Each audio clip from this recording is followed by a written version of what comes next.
Good evening, everybody. These are dire times. President Obama's policies on immigration have led to an orchestrated march on our southern border by tens of thousands of unaccompanied children.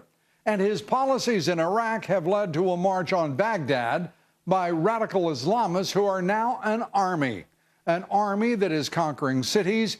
Large numbers of Iraqis are now either fleeing that army or under the control of the Islamic State of Iraq and the Levant, the ISL. These radicals have already taken control of vast swaths of northern Iraq and eastern Syria, including the Iraqi cities of Mosul and Tikrit. And apparently this threat was not perceived by either the National Security Council or the president, who had said just 6 months ago that these radical Islamists, these terrorists, were the, quote, JV. The same president who just yesterday made this astounding declaration about the state of violence in the world today. The world is less violent than it has ever been. It is healthier than it has ever been. It is more tolerant than it has ever been. Fewer than 24 hours later, Mr. Obama was forced to respond to the rising caliphate in Iraq and, as he's done before, in Syria, Iran, Ukraine. Among others, the president refused to rule out military intervention. My team is working around the clock to identify how we can provide the most effective assistance to them. I don't rule out anything because we do have a stake in making sure that these jihadists are not getting a permanent foothold in either Iraq or Syria, for that matter. To put the president's statement in perspective, President Obama on August 18, 2011, said that Syrian dictator Bashar al-Assad must go. The president has made that statement at least 13 more times over the past 3 years, with Assad, of course, still firmly in control of Syria. President Obama brought our troops home from Iraq in December of 2011 to fulfill one of his biggest campaign promises, and then apparently put Iraq out of mind. This after 4,490 of our military lost their lives, after taxpayers spent $2.2 trillion to fund that war and the rebuilding effort. Today, President Obama is not ruling out going back. We'll take all of this up here in moments with retired four-star General Jack Keane. Also tonight, reports that Iraqi President Maliki is weighing an offer of help from the Iranian Quds forces and may seek refuge in Iran. Lieutenant Colonel Ralph Peters will be with us as well, and the Department of Health and Human Services offering substantial monetary rewards for private individuals who assist with the Obama-made humanitarian crisis at our border. What is going on here? Among other things, we'll be taking that up with billionaire businessman and publisher Mort Zuckerman. Well, joining me now, retired four-star Army general and former Army Vice Chief of Staff, General Jack Keane, also Fox News military analyst. General, thanks for being here. And first, this White House has simply either ignored or simply missed the advance of a ferocious force that looks to be moving tonight against Baghdad itself. Yeah, certainly. Well, they've seen for some time the presence of the ISIS as it built up in the West and enjoyed some success there over a period of a number of months. And they've also been observing it prepare and set the conditions for an attack on Mosul, which began actually last year. So there's no surprise in the national security business as to what's happening, Lou. I think what is a surprise is the rapid collapse of the Iraqi security forces, and in this case, the Army. And that's due in large measure to Maliki. When we were leaving, and he knew we were not going to be there anymore, he just purged his military leaders, battalion, brigade, division commanders who had fought side by side with Americans and distinguished themselves, and he put in cronies and hacks.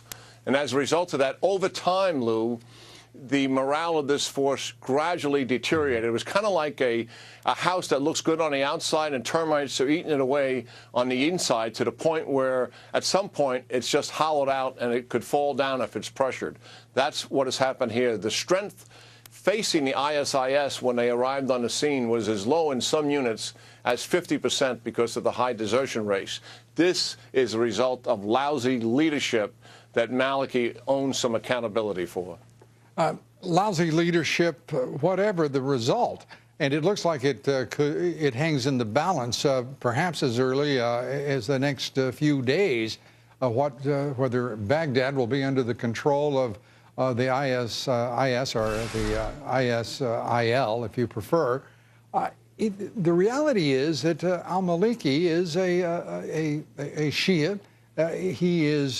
He has broken deals with the Sunnis and persecuted many of them, and is now turning not only to the United States begging for air cover, but turning as well to Tehran and asking for the support of the Quds forces, the Republican Army, whomever will step up to defend Baghdad. Yeah, absolutely, Lou. I mean, the strategic consequences of what we were dealing with exceeds anything that we have confronted early on in Iraq or certainly in Afghanistan post 9/11.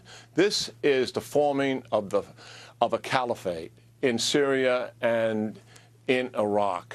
And it is the most dangerous thing that could possibly take place in the Middle East and will absolutely threaten the security of the United States. The second thing, if we do not help Maliki now, regardless of all the mistakes that Maliki has made and the mistakes that we have made by walking out on him in 2011, let's put that in the past. We have to deal with what's right in front of us. And what's right in front of us is an advancing military that can be stopped. If we don't help Maliki, he will turn, as you just noted, he will turn to the Iranians. And this is Qasem Soleimani, the heads of the Quds force, who is a primary advisor to Assad and provides thousands of force on the ground to help prop up what the Iranians consider Syria a client state. They will do the same thing here if we do not help Maliki. And then we will have the southern part of Iraq, a client state of Iran, and a huge radical Islamist caliphate that will threaten the Middle East and also the United States. That strategic consequence is unacceptable, and it should be to this administration, and we definitely should provide assistance to Maliki in this emergency situation we have. I'm going to speak plainly, if I may, on this issue, the issue of oil, natural resources, the policies that this country has followed in Iraq. We did the right thing. We got up, we got out, so we felt. But now as we look at 3.5 million barrels of oil production a day, the second largest OPEC oil producer nation in Iraq, threatened by the Iranians, the Shia, by the Sunni forces, that is represented by the IS or the ISIL. Either way you look at this, we have behaved naively and irresponsibly, it seems to me, to simply cast the fate of those people for whom we have shed blood and spent enormous treasure and have put huge resources now hanging in the wind for world determination, and we seem to have the least influence among all nations right now on the outcome under this president. Oh, you're absolutely right, Lou. I mean, this is one of the things that the administration continues to miss time and time again.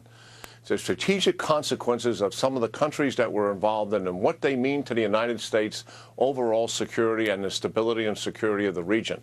A stable, secure, and economically vibrant Iraq with a fledgling democracy that's trying to better themselves is not only in the region's interest, it is in the United States' national security interest. And you know as well as I do, better than I do, that if these oil wells start to get threatened, those oil prices will rise. And if they rise significantly, that usually is the prelude to some kind of a recession. So the economic aspect of this is certainly on the table. But 25 million Iraqis are on the table too, Lou, and also the soldiers and their families who have given so much in those 8 years of conflict there are also on the table.